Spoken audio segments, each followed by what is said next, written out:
Hello students, once again I am here.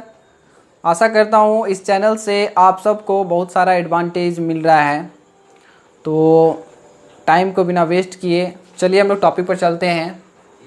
Previous class में 12 के class में physics, अब 12 का क्लास है ये। तो प्रीवियस क्लास में आप लोग capacitance of parallel plate capacitor calculate किए विथ डाइलेक्ट्रिक स्लैब। डाइलेक्ट्रिक के बारे में भी स्टडी किए थे और डाइलेक्ट्रिक स्लैब को जब कैपेसिटर के अंदर में डाला गया उस समय उसका कैपेसिटेंस क्या देखें, बढ़ जाता है। और डाइलेक्ट्रिक के सारे बिहेवियर को देखें। आज हम लोग कैपेसिटेंस निकालेंगे once again of parallel capacitor with conducting slab. इस बार हम लोग किसी कंडक्टिंग मीडियम को हम लोग कैपेसिटर के इनसाइड दो प्लेटों के बीच में रखेंगे। डाइलेक्ट्रिक्स आपको पता ही है, लाइकली इंसुलेटर की तरह ही होता है ज़्यादातर देखा जाए, बट वैसे इंसुलेटर सब्सटेंस जो पोलराइज होते हैं डाइलेक्ट्रिक्स कहलाते हैं, यानी कि जो इलेक्ट्रिक फील्ड डेवलप करेगा। पोलराइज कहने का मेरा मतलब है, ध्रुवित कहने का मेरा मतलब है कि वो इलेक्ट्रिक फील्ड को बनाएगा अंदर में, यानी चार्ज उसके सरफेस पर प्रेरित होगा, इंड्यूस्ड होगा। लेकिन वैसे भी इंसुलेटर सब्सटेंस होते हैं जिसमें चार्जिंग की इंडक्शन नहीं होती है और वो पोलराइज नहीं होते हैं। वैसे इंसुलेटर सब्सटेंस डाइलेक्ट्रिक नहीं होते हैं। मैंने पहले भी बताया सारे के सारे इंसुलेटर डाइलेक्ट्रिक नहीं होते हैं, बट सारे डाइलेक्ट्रिक इंसुलेटर होते हैं, ऐसा आप कह सकते हो। तो यहाँ पर क्या है, आइए देख लेते हैं। कंसीडर पार्ट, हम लोग एक कंडक्टिंग स्लैब को रखेंगे फील्ड में दो प्लेटों के बीच। तो चलिए फटाफट मैं ले लेता हूं एक कैपेसिटर जिसकी एरिया आपके सामने स्क्रीन पर है, ये रहा। इसमें प्लस चार्ज है और इसमें उतना का ही माइनस चार्ज है। 36361 ज़्यादा हो गया, ओके, इक्वल होते हैं चार्ज। तो इनकी जो एरिया है वो ए है, दोनों प्लेट का सेम एरिया। इनका जो सरफेस चार्ज डेंसिटी होता है स्टूडेंट्स वो सिग्मा लेते हैं हम लोग, ओके। अब इनके बीच का जो डिस्टेंस है डी है, okay, distance between the plates, दो प्लेटों के मध्य दूरी है। And T is the thickness of the conducting slab. तो एक स्लैब नाउ मैं लेता हूं जो कि कंप्लीटली फिल्ड नहीं किया हुआ है। 3D बना दूँ? ओके, बना देता हूँ, आपकी इच्छा, जैसा बोलोगे वैसा बना दूंगा। ये लीजिए 3D बना दिया मैंने, ओके। तो इसकी जो थिकनेस है स्टूडेंट्स वो कितनी है, तो ये T थिकनेस का है, ओके। यानी कि फिर से जो इंटेंसिटी इसकी गैप में जा रही है वो E0 इंटेंसिटी है, दैट मीन्स जो कि इस स्पेस में आ रहा है, ओके। मैं फिर मिटा देता हूँ इसको, कंफ्यूज ना हो। दैट मीन्स ये जो खाली वाला स्पेस है जहाँ पर आपका कंडक्टिंग स्लैब नहीं है, उस स्पेस की वैल्यू लेंथ कितनी होगी, तो टोटल का D है और इसकी मोटाई T है, तो जो रिमेनिंग पार्ट हो कितना बच गया, D माइनस T। जैसे कि ये 10 सेंटीमीटर है और ये 5 सेंटीमीटर है, तो इधर कितना होगा, 2.5 सेंटीमीटर और 2.5 सेंटीमीटर। दैट मीन्स आप माइनस कर लो 10 में से 5 सेंटीमीटर। 5 सेंटीमीटर स्पेस है, डायरेक्ट आप बोल सकते हो। कल आप लोग देखें और प्रीवियस क्लास में कि ये प्लस होते थे, माइनस होते थे, और इसमें एक डाइलेक्ट्रिक स्लैब रखते थे हम लोग। तो यहाँ पर भी माइनस का, अगर प्लस सामने रखते तो माइनस का इंडक्शन होता है और माइनस है इधर तो प्लस का इंडक्शन होता है, और अंदर में नेट इंटेंसिटी कुछ मिलता था। लेकिन यहाँ पर क्या होता है स्टूडेंट्स, ये भी पोलराइज होते हैं और इसमें भी फील्ड डेवलप होता है और इसमें भी चार्ज का इंडक्शन होता है सरफेस पर। प्लस के सामने माइनस और इस माइनस वाले के सामने में क्या हो जाएगा, प्लस, ओके स्टूडेंट्स। इस तरह से इंड्यूस होता है। बट दोनों में क्या डिफरेंसेस है, ये डाइलेक्ट्रिक स्लैब है और ये कंडक्टिंग स्लैब है।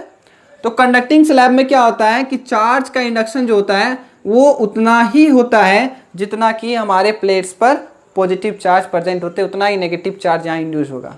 मैंने प्रीवियस क्लास में बताया था कि डाइलेक्ट्रिक में जो सरफेस पर चार्ज का इंडक्शन होता है वो चार्ज उतना नहीं होते हैं जितना आपका प्लेट पर है। तो लेकिन आप अगर कंडक्टिंग स्लैब यूज करोगे तो यहाँ पर सरफेस पर उतना ही चार्ज इंडक्शन होगा चार्ज का जितना प्लेट्स पर है, मतलब इक्वल होता है इंडक्शन।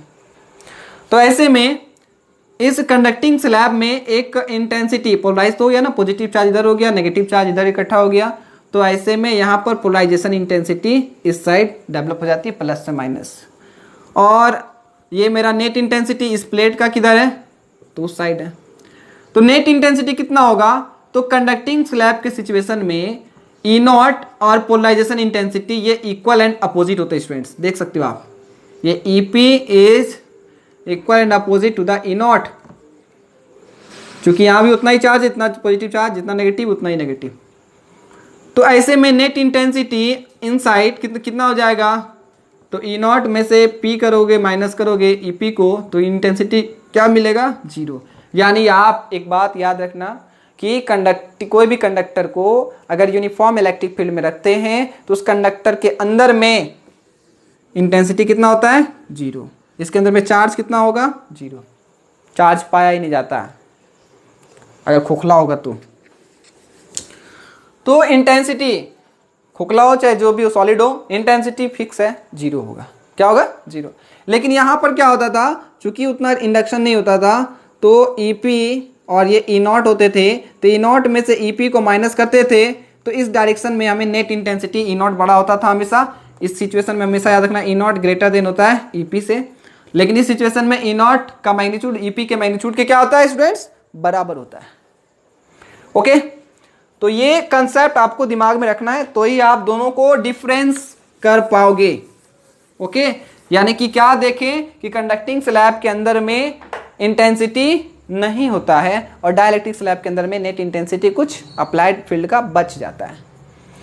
तो बड़ा ही आसान हो गया ये। फिर इंटेंसिटी इसके अंदर में नहीं है तो अंदर में पोटेंशियल डिफरेंस भी नहीं लेना है, या प्लस चार्ज माइनस चार्ज का वोल्टेज लेने की जरूरत नहीं है।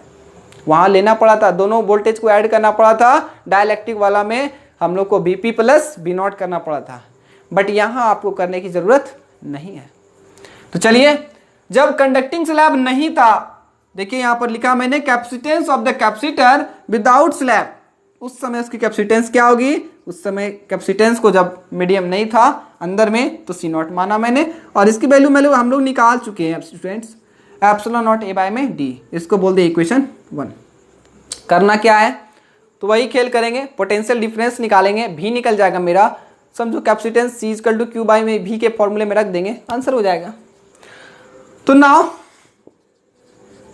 पोटेंशियल डिफरेंस भी की वैल्यू कितनी होगी, तो भी की वैल्यू हम लोग जानते हैं ई इंटू डी होती है। तो इंटेंसिटी तो सिर्फ इस फ्री स्पेस में है ना, ये वाला स्पेस में है ना, और ये वाला स्पेस में, अंदर तो जीरो है, तो अंदर में इंटेंसिटी कितनी है, यहाँ पर फ्री स्पेस में ई नॉट है, और इस स्पेस की डिस्टेंस कितनी है, तो आप बोल सकते हो क्या है, डी माइनस टी। ओके, समझिएगा बात को। तो इंटेंसिटी और डी माइनस टी को मल्टीप्लाई कर दिए। मैं फिर बता रहा हूं कि भी कहां से आया है, तो रिलेशन से आया है। नहीं पढ़े हो, मैं लिंक दे दूंगा डिस्क्रिप्शन में, अपलोड कर दिया हूं, जाकर के देख लेना। ई इज इक्वल टू होता है डी बी बाई में D R, and D B की वैल्यू यहाँ पर भी है और डी आर की वैल्यू यहाँ पर डिस्टेंस डी लेते हैं। तो E is equal to B by में डी, सिर्फ मैग्नीट्यूड लिया मैंने, माइनस लोगे जैसे तो डायरेक्शन देना पड़ेगा, माइनस लेना पड़ेगा। तो B is equal to E into D minus क्या हो गया स्टूडेंट्स, टी हो गया। ओके, अब जो है ये जो ई नॉट, ये या ई जो है, मैं फ्री स्पेस के लिए सिंबल दे दूंगा ई नॉट। ओके, बेटर अंडरस्टैंडिंग के लिए, सिंस ई नॉट की जो वैल्यू है कितना होगा, तो इस एरिया का सरफेस चार्ज डेंसिटी सिग्मा है। तो गॉस के सेकंड लॉ, गॉस के थर्ड लॉ है शायद। तो दो प्लेट्स हैं और दो प्लेटों के बीच equal and opposite charge density वाला है, तो उनके मिड पॉइंट पर जो इंटेंसिटी होगी वो होती है सिग्मा बाय में एप्सिलॉन नॉट। बहुत बार यूज किया हूं मैं, इसलिए आप लोग देख लीजिए।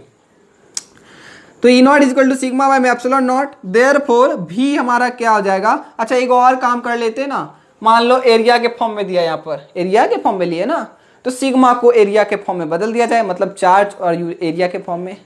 तो सरफेस चार्ज डेंसिटी होते हैं सिग्मा, तो सिग्मा को क्या लिख सकते हैं स्टूडेंट्स, क्यू बाय में ए, चार्ज पर यूनिट एरिया है ना, तो क्यू बाय में ए इंटू क्या हो गया, एप्सिलॉन नॉट। ये सिग्मा का वैल्यू रखा हमने क्यू बाय में ए इंटू एप्सिलॉन नॉट जैसे का तैसा। तो मेरा भी क्या हो गया, ई नॉट की जगह में मैं रख देता हूं ये पूरा का पूरा इंटेंसिटी क्यू बाय में ए इंटू एप्सिलॉन नॉट और into distance D minus T, जहां D distance between the two plates है और T thickness of the conducting slab है। मेरे पास जगह नहीं है, आप इतना पॉज करके उतार लीजिए, इसके बाद मैं आगे आपको बताता हूं। तो ये आपका पोटेंशियल डिफरेंस निकल गया, इसको इक्वेशन 2 बोल दो। अब जो है, अब किसकी दे रही है, बी जब निकल गई तो आसानी से निकाल लेंगे ना। Now we have C is equal to Q by में भी, ओके। तो C is equal to Q, भी जो का जो वैल्यू है उठा के पटक दो यहाँ पे, तो क्या आ जाएगा Q into D minus T by में epsilon naught into A epsilon naught था, मैंने एप्सिलॉन नॉट ए लिखा। चलिए, तो ये क्यू और क्यू ऊपर और नीचे साफ हो गया, तो क्या हो गया, सी एप्सिलॉन नॉट ए ऊपर चला गया एंड बाय में डी माइनस टी। अब याद करो, इतना आने के बाद वहां पर हम लोग डी को कॉमन लिए थे जबरदस्ती, फिर से वही करेंगे। और क्यों करेंगे, अब तो ये आप लोग जान ही रहे हो, इक्वेशन 1 का फॉर्म लाना है, ओके। तो C is equal to epsilon naught A और D को कॉमन कर लिए, विदाउट स्लैब वाला का कैपेसिटेंस मेरा निकल जाएगा। तो D को कॉमन करोगे तो यहाँ पर 1 बच गया, कुछ नहीं है तो एंड माइनस डी इस पार्ट वाले में नहीं है तो नीचे से दे देते ना, ऊपर से लिए तो नीचे से दे देते हैं। लीजिए, दे दिया मैंने, ओके। तो C is equal to epsilon naught A by में D को क्या बोलते हैं, फ्रॉम 1 से देख लीजिए, जाके देख लो क्या मिलेगा। फ्रॉम 1 से मैं लिख दे रहा हूं सी नॉट बाय में 1 माइनस टी बाय में डी। अब जो है स्टूडेंट्स,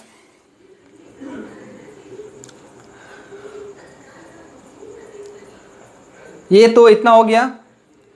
तो अब जो है हम लोग क्या देखते हैं कि जो t है वो t का वैल्यू मैक्सिमम बढ़ा करके आप कितना कर सकते हो, कंडक्टिंग स्लैब की थिकनेस को बढ़ा के कितना कर सकते हो, ज़्यादा से ज़्यादा डिस्टेंस d के बराबर कर सकते हो, उससे ज़्यादा तो नहीं कर पाओगे।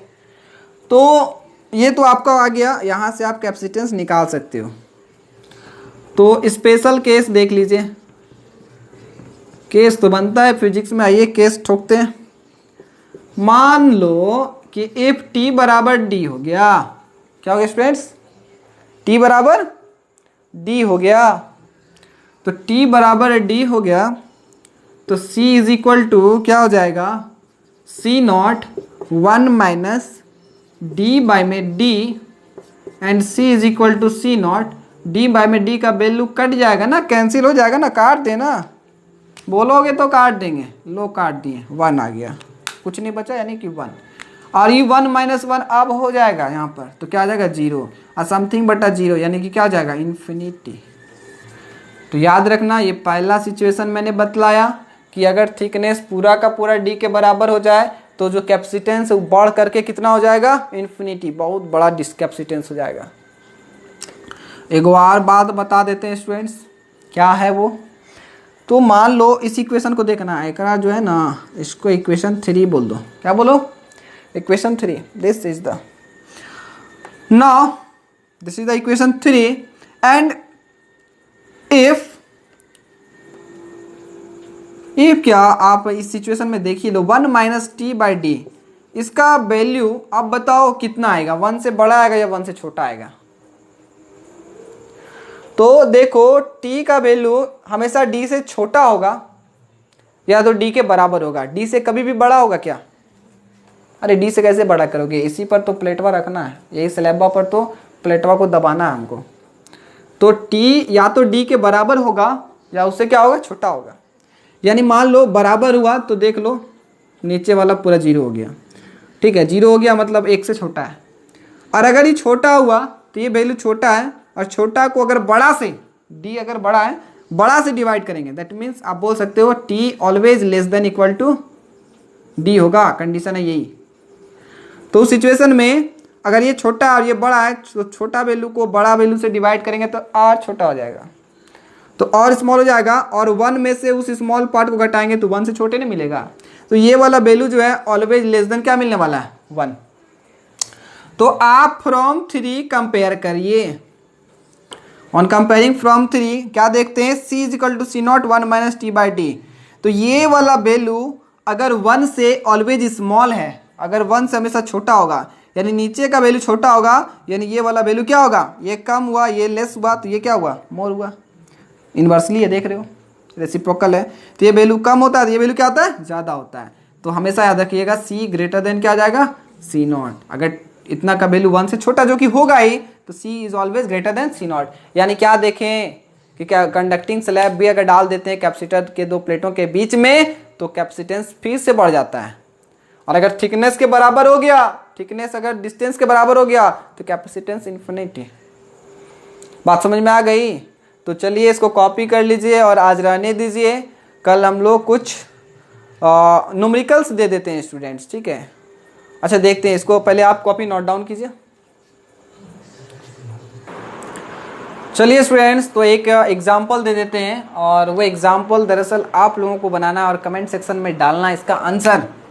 तो क्वेश्चन है कि मान लिया जाए एक पैरेलल प्लेट कैपेसिटर है जिसकी एरिया जो है, अब देखना मोटा पतला यूज़ हम किए, तो ऐसा नहीं बोलना कि अलग अलग हो गया है सर, ये दोनों तो सेम है। ओके, तो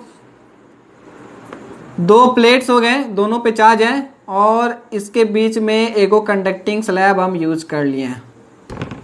इनके बीच का जो डी डिस्टेंस है, गिवन दैट मैं लिख दे रहा हूँ स्टूडेंट्स, क्वेश्चन नहीं दे रहे हम, गिवन दैट बता रहे हैं, यहीं से सॉल्व करना है। इसके बीच का जो डिस्टेंस है ना वो 2 मिलीमीटर है। ओके, और इसका जो थिकनेस है ना टी, थिकनेस जो है वो 1 मिलीमीटर है। ये स्लैब, ये जो सॉरी प्लेट का जो एरिया है ना वो 2 मीटर स्क्वायर है। कितना स्क्वायर है स्टूडेंट्स, 2 मीटर स्क्वायर। तो इसका कैपेसिटेंस कितना होगा ये कैलकुलेट करना है। सब दे दिया मैंने, यस, और इसका कैपेसिटेंस कैलकुलेट करना है। तो चलो एगो थोड़ा हिंट कर दे रहे हैं हम, बना करके कमेंट जरूर करोगे, आपके कमेंट से हमें करेज मिलती है। ओके, हमें और जल्दी जल्दी वीडियो बनाने की चाहत, जो हमारी जो वांट्स है वो इंक्रीज करती है। तो इससे आप लोगों को ही फ़ायदा होता है, आप लोग भी एडवांटेज उठा सकते हैं इस चैनल के हेल्प से। तो चलिए students, C not is equal to, C not कैसे निकालोगे, जैसे सी नॉट का नीड है ना, तो सी नॉट इज इक्वल टू जान ही रहे हो, एप्सिलॉन नॉट ए बाय में क्या होता है, डी, विदाउट स्लैब वाला ना। तो एप्सिलॉन नॉट का वैल्यू आपको पता है ना, कितना होता है, 8.854 into 10 to the power -12 per newton per metre square, per newton per metre square coulomb square. Okay, और एप्सिलॉन नॉट का वैल्यू पता है, ये हो गया, और एरिया दिया हुआ है, डी डिस्टेंस दिया हुआ है। यहाँ से आप सी नॉट निकाल लो, और सी नॉट निकालने के बाद जो फॉर्मूला है ये सी नॉट 1 माइनस टी बाय में डी में पटक दो, आंसर गेट करो, put the value, get the answer. Okay students, तो चलिए इसको आप लोग कॉपी कर लीजिए और ये क्वेश्चन बना करके लाइएगा, ठीक है। हिंट को भी अच्छे से समझ लेना।